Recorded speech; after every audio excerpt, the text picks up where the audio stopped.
On their way to school, Tamara and Ever tease each other about their crushes. While Tamara gets distracted complaining about their antisocial tendencies, Ever tries to make her stop, but it's too late. The car hits a bicycle and sends Randall into the trash. Randall is angry and starts ranting, but he instantly stops when he sees Tamara. He's about to ask her out, only to suddenly be hit by a slushie. It was thrown by Danny, who is driving with his best friend Hunt and his girlfriend JC. They behave like total jerks, however Tamara still talks nicely to them because she's desperate to be popular. Ever wants to offer Randall a ride, but Tamara refuses. Later at school the class gets ready for a field trip. Gym teacher Lorenzo confiscates everyone's phones and mocks Ever when she says she doesn't have one. Lorenzo also jokingly says that he must take the bus driver's phone, but Wayne isn't amused. Before they leave, Lorenzo gives a cheesy speech about getting to connect with real nature. After driving for a few hours, Lorenzo realizes that Wayne has taken the wrong road. An argument ensues and Wayne gets distracted, so he isn't looking ahead. Suddenly the bus hits something and blood is splattered all over the windshield. Unable to see the road, Wayne ends up driving the bus through a fence and down the hill. He hits the brakes and the bus crashes, causing everyone to hit their heads and even puke. JC breaks her nose and Lorenzo just tells her to cover it. At that moment they see something moving in the woods and the bus begins shaking when that something bangs on it. Suddenly the radio emits an alarm with a message from the Office of Civil Defense, telling all citizens to evacuate to the nearest shelter because they're under a chemical attack. Then something hits the window, leaving blood on the glass. A person appears at the door and Lorenzo wants to open the door. Wayne and the teens are against the idea but Lorenzo opens it anyway. The person jumps on Lorenzo and bites his face, revealing he's a zombie. The teens panic and rush to the emergency exit. Candace trips on her way out and they step on her, causing her to cough up blood. The zombie brings down Lorenzo and starts attacking the last few teens, throwing them around. Ever grabs Candace's hand and tries to pull her out, but it's too late. The zombie has grabbed her feet and pulled her back into the bus. While the zombie catches the last few teens that couldn't escape, Ever runs through the woods. She almost gets lost in a mysterious thick fog, but she manages to cross it and reunite with Tamara. Hearing a roar in the distance, the survivors keep moving together until they find a building. They rush inside and Danny slips on a pool of blood, causing him to fall on the intestines of a dead horse. It's so gross that the others refuse to help him and he has to crawl out. They decide to keep looking and find another building, where they can hear many roars and slamming doors. There are roars behind them too, so they have no choice but to move forward.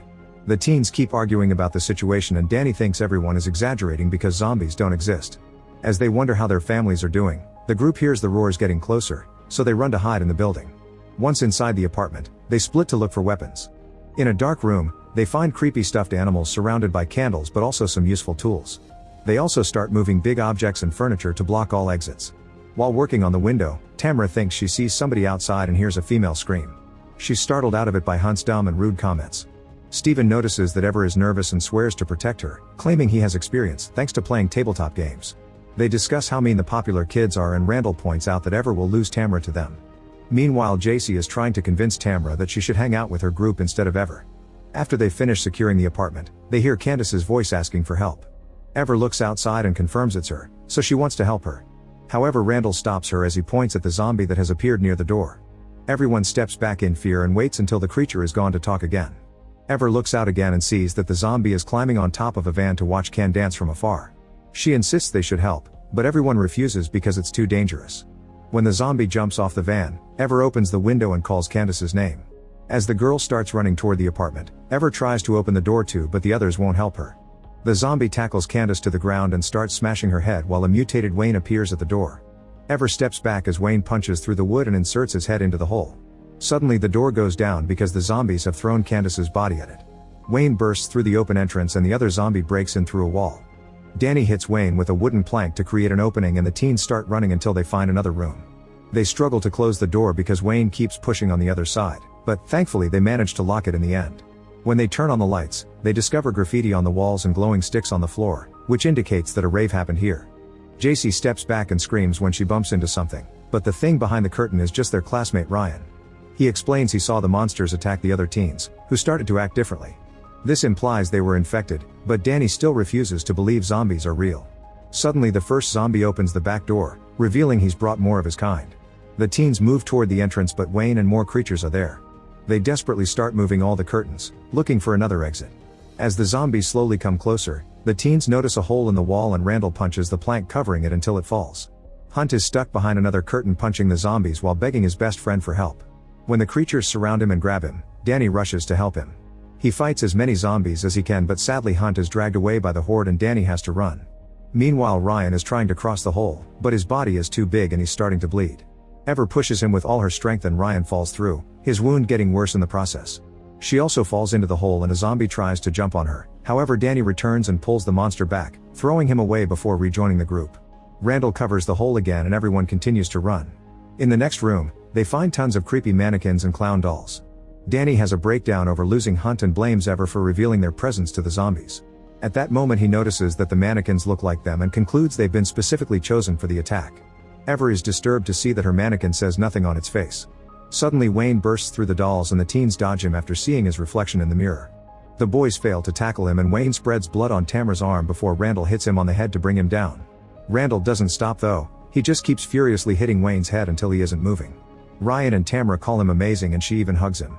Ever looks at the things that fell from Wayne's pocket and points out that he consumed lots of illegal substances before taking his lighter. Suddenly Danny starts coughing and says he feels cold. Randall wonders if he was hurt, so Danny lifts his t-shirt and reveals that a zombie injected him with something during the fight. After taking the jacket from his mannequin, he announces he'll save Hunt. As Danny takes the stairs, he starts feeling dizzy and he has to crawl to the next floor. The others follow him and Ryan asks him if he wants water, but calls him Daniel instead of Danny. This triggers Danny's anger issues and he starts insulting Ryan as he pushes him against the wall. He only lets go when the Ever yells at him. Then Danny starts ranting, saying he lost it all and had to change everything about himself to stop feeling disgusted by his own persona. Suddenly Wayne bursts through the door and everyone moves out of the way, so he ends up tackling Danny and they both fall through the window. The group looks out and notices the unconscious bodies on the ground, so they think they're dead. JC cries while Ryan explains that Danny wasn't a jerk when they were younger. At that moment Danny's body starts twisting until he stands and runs away. They hear the roaring in the distance and now that Danny is gone, Randall hugs JC as he promises to save her. He thinks the forest is too dangerous and they should barricade themselves in the building. However Ever points out that they have no food or water and nobody will find them there, so they should go out to get help. Her idea is to lure all the zombies to one side of the building and escape through the opposite side, hopefully they can find the bus and their phones. When Randall tries to protest, Ever points out she doesn't need his permission. Next Ever grabs a bunch of paint cans and ties them together. Using Wayne's lighter, she lights them on fire and throws them at the van outside. This gets the attention of the zombies, who start to surround the flames. Ever leaves the group and Tamara tries to stop her, but Ever calls her out because she's been ignoring her in favor of the popular kids instead of supporting her. Ever keeps moving and Steven decides to come with her. The duo moves the barricade and makes it outside. They quickly reach the bus and enter through the back door. Ever can't help but scream when an arm appears on a seat, but it's just Lorenzo's body. Then she finds the teacher's bag and is devastated to discover that all the phones were broken during the attack.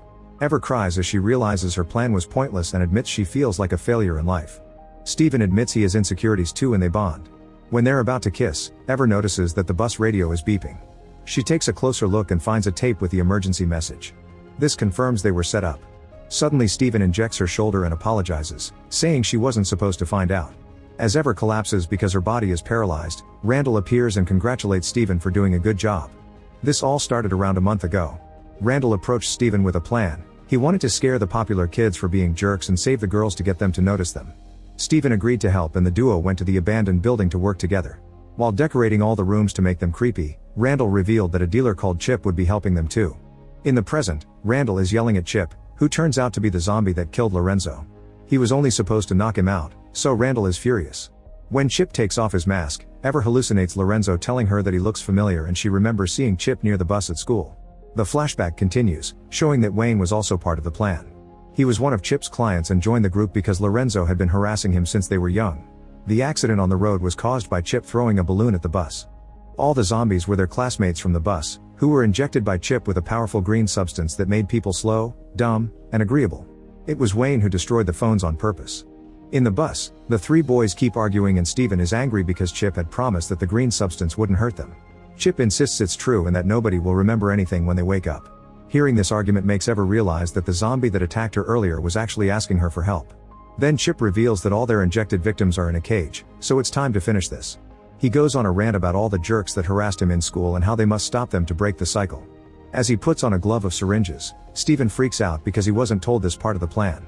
Randall announces he's going back to Tamara and apologizes to Steven. Since the plan has gone wrong, he thinks they have no choice but to kill everyone to avoid going to prison. As Steven freaks out again, Randall tells him not to worry because they'll just frame the girls. After Steven leaves with Randall, Ever cries while watching Chip have a smoke. She hallucinates Lorenzo telling her to do something to survive. She forces her body to start crawling, but when she's about to reach the back door, Chip pulls her back and throws her on a seat. The Lorenzo hallucination tells her to think of her poor mother and Ever's eyes start glowing red.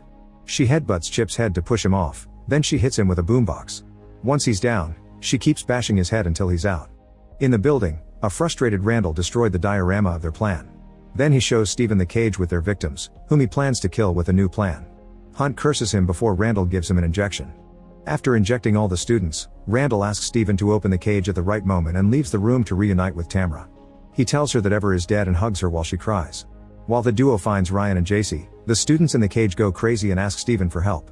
Hearing the screaming, Randall tells the group that those are the zombies who killed their friends and they have to kill them for revenge. He reveals he has a bag of weapons and hands them out, even taking a sword for himself. Randall opens the door to the zombies at the same time that Steven opens the cage, but at that moment Ever arrives and closes the cage again while asking the others to stop. Her veins are very black, so JC thinks she's a zombie too. As Randall tries to convince the others to kill her, Ever shares the details of the plan and Danny backs her up from the cage. While JC and Ryan are relieved to hear that Danny is normal again, Ever asks Tamra to support her. Tamra hits Randall on the head and sends him flying against a curtain. When it falls, it reveals a mural of Randall being a hero with Tamra grabbing his leg. Steven is also there protecting Ever. When Steven tries to attack Ever with a syringe, the students in the cage drag him in and Ever helps them by pushing. Hunt and Danny come out and let the others beat Steven up. While the friends reunite, Randall attacks Ever with his sword. JC throws her a crowbar and Ever blocks every blow. Tamra then comes after Randall, telling him she'd never be with someone like him. He furiously destroys her weapon and gets ready to kill her, but Danny rushes to act as a shield. Ever throws the crowbar back at JC, who immediately knocks Randall down. However, he recovers quickly and attacks Ever again. At that moment she reveals she has Chip's syringe glove and stabs Randall in the face before pushing him down the stairs.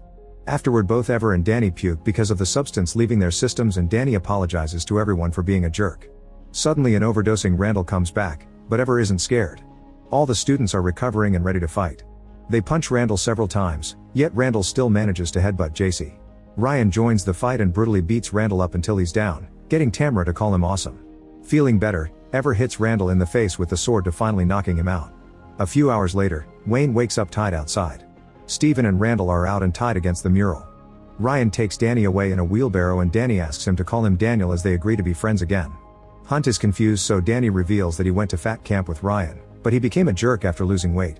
JC befriends Candace and the whole class appears to get along now, with no discrimination between popular kids and losers. Ever and Tamra apologize to each other for their attitudes lately and admit they need each other with a hug.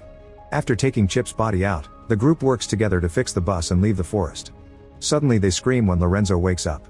A few weeks later, a teacher asks Steven and Randall to work for her to discipline unruly kids.